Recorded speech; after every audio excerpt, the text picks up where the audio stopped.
When you find out your baby has a developmental disability, you know he is faced with a lifetime of challenges and struggles. You feel overwhelmed and alone as you do your best to make a life without limits as much as possible for your loved one. At age 22, your child, now a young adult and no longer supported by the public school system, faces a crucial moment. You're left wondering, how will he enter adulthood without falling off the transition cliff?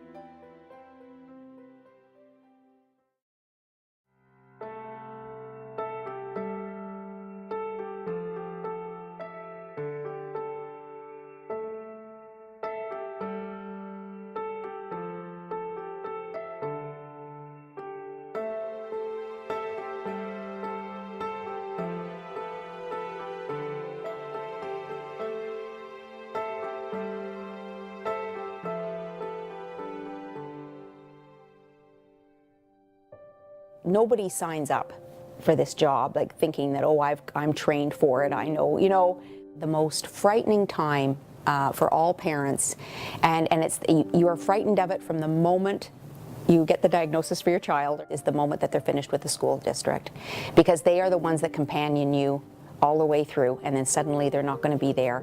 So your greatest fear is what happens on the day the bus doesn't come. What are we going to do? The Komen Foundation called together organizations that they had worked with and that they viewed as being true to the mission of social service. They brought us together in late 2008 where there was a broad representation of our organizations, and we then tried to identify some of the most important issues in the field at that time. In order to be able to effectively tackle adult services, we have to, and the needs that are there, we had to make sure that we are entering people into adult services in the best fashion possible, so that's why building bridges was viewed as one of the priorities.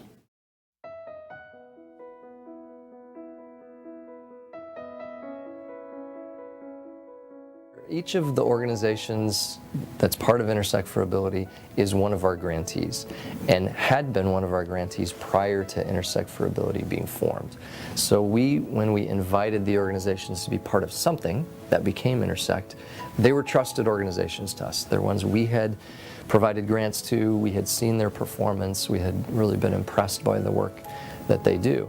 Now we as a funder, we're very interested in that collaboration. That was a more effective way, we felt, for organizations to achieve goals, in working together, in inspiring collaboration, and doing things in partnership that they really couldn't do independently.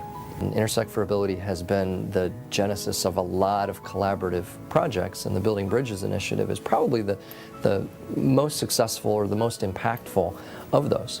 I do see families struggle because they're so afraid of not being prepared. Even though we start preparing them at the age 14 and a half, some parents will come to me and say, now what do I do? So fortunately, we're able to hook up with agencies that are supportive of our families, even at the last second. We'll call up Seguin, for example, and have their transition specialist come, and he will work with the families immediately. We'll work on the priority of urgency needs. We'll work on Medicaid, Medicare, and all the information that they need in regard to the transition process. We really had to learn what was out there to help us. We went to many different transition fairs and seminars and listened to things over and over again to really get a handle on what was in store for us. She can't develop if she's just sitting at home in front of a laptop all the time. I'm like, she has to get out. She has to go somewhere, you know. And I just couldn't afford to put her in any type of center or adult program. You know, most people, when they raise their children to a certain point, and then they're thinking, okay, then they're going to support themselves, or at least I can expect them to support themselves. But with us, there's 4 of us in this household that, you know, that are always going to be here. So everything they do from now, and you know, from the time they're small until something happens to Pierre and I, it's and after that we don't even like to think about. But it's going to be expensive, very expensive.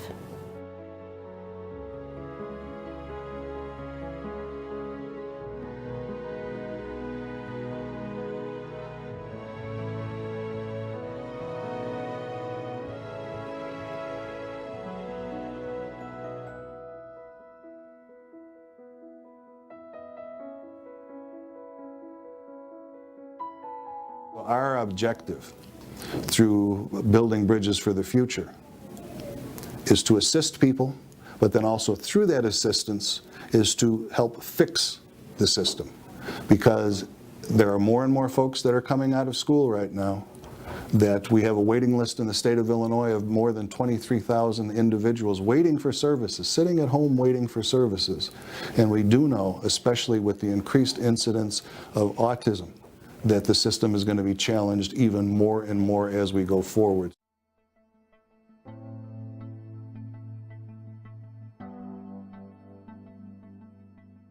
I absolutely see a dire need for the program like Building Bridges to exist, because without that program, there isn't the support that families and students need to continue with their educational or their vocational career upon completing any program within any school district. So it's vital that those programs support the needs of our students so that they are fulfilling their life and they continue to have life's worth.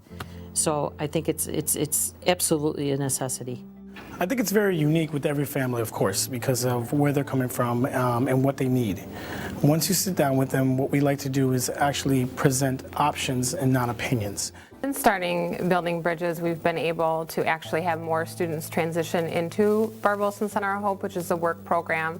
They're currently in school. They spend half of their day there, and then they spend their other half of the day here with us, learning job skills and getting work training.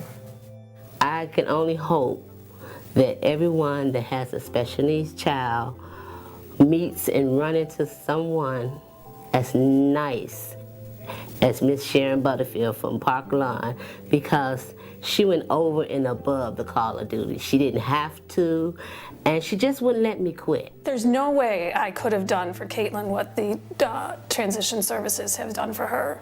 You know, I couldn't walk in with her to a job interview. You know, that wouldn't give the potential employer the right, you know, picture of how independent Caitlin could be. It was just perfect. It was just relief that everything happened the way it was supposed to happen. She was on her own and she could be independent, and we didn't have to worry about how she was going to spend her days. That she was, you know, not just sitting home in front of a television set. She was out there being productive, and that's what we've always wanted. I'm not getting any younger.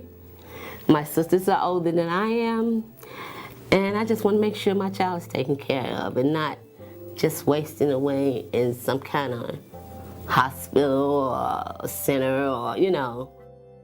Anyone that has a special needs child needs all the help that they can get. And if the help is out there, apply for it, because we are our children's best advocate. No one's going to fight, not as hard as we will. The federal government passed a law dealing with special education, followed in the 80s by mandating some transition services. The problem is that where the laws may exist to help, they're totally underfunded. Without organizations that build this massive consortium of building bridges for the future, we would be falling down in many, many respects. And where the state has not met its obligation, I can say, we have found ourselves with being very blessed to have building bridges for the future. We need to be advocates. We need to be better advocates than we've been in the past, and we need to do a better job in making sure that our legislators, yes, perhaps people that haven't experienced what I did, that is with a young child growing into an adult and transitioning, that educating these legislators on what we can do, what's available to us, and what we must do to provide a better future for those people that are seeking a better life. The Coleman Foundation got us started. It's worked. Now it's time for you to assist, for all of us to assist, to make sure that this wonderful program continues. It's time for individuals, it's time for corporations, it's time to foundations to step up to the plate to help assure a positive future, not just for a program, but for the individuals and families that it serves. It's important, and the time is now.